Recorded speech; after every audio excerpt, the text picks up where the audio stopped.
بسم اللہ الرحمن الرحیم۔ السلام علیکم۔ اسلامک ہیون چینل میں خوش آمدید۔ اگر آپ کو ویڈیو پسند آئے تو اسے لائک شیئر کیجیے گا، چینل کو سبسکرائب کیجیے گا اور بیل آئیکن کو ضرور پریس کیجیے گا تاکہ ہر نئی آنے والی ویڈیو آپ کو بر وقت مل سکے۔ حضرت سلیمان علیہ السلام اللہ تعالیٰ کے برگزیدہ نبی تھے۔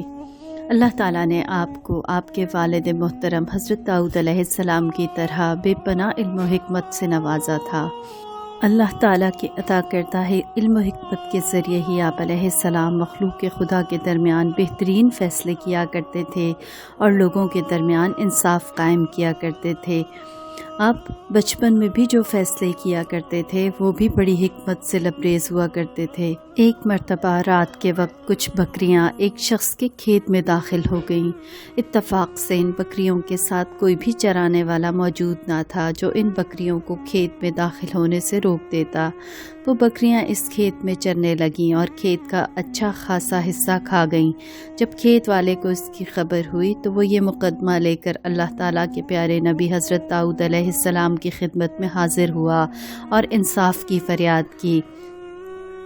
چنانچہ حضرت داؤد علیہ السلام نے تجویز دی کہ بکریاں کھیت والے شخص کو دے دی جائیں، کیونکہ ان بکریوں کی قیمت کھیتی کے نقصان کے برابر ہے، اور اللہ کے نبی حضرت داؤد علیہ السلام کا یہ فیصلہ اعلیٰ ترین انصاف پر مبنی تھا۔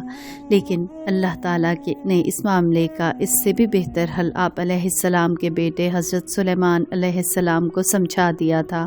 اس وقت حضرت سلیمان علیہ السلام کی عمر 11 سال تھی۔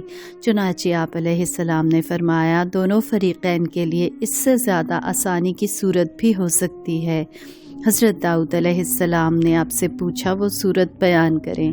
چنانچہ حضرت سلیمان علیہ السلام نے یہ تجویز بیان کی کہ بکریوں والا کاشت کرے اور جب تک کھیتی اس حالت کو نہ پہنچ جائے جس حالت میں بکریوں نے کھائی تھی، تب تک اس کی بکریاں کھیت والے کے سپرد کر دی جائیں تاکہ وہ ان بکریوں کے دودھ وغیرہ سے نفع اٹھائے، اور جب کھیتی اس حالت میں پہنچ جائے جس حالت میں پہلے تھی تو پھر کھیتی والے کو کھیت اور بکریوں والے کو اس کی بکریاں واپس کر دی جائیں۔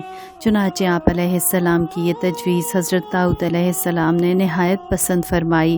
آپ علیہ السلام کے اس فیصلے کو اللہ تعالیٰ نے اپنے مقدس کلام قرآن مجید میں اس طرح بیان فرمایا ہے، اور داؤد اور سلیمان کو یاد کرو جب وہ دونوں کھیتی کے بارے میں فیصلہ کر رہے تھے، جب رات کو لوگوں کی بکریاں چھوٹ گئیں اور ہم ان کے فیصلے کا مشاہدہ کر رہے تھے۔ ہم نے وہ معاملہ سلیمان کو سمجھا دیا اور دونوں کو حکومت اور علم عطا کیا۔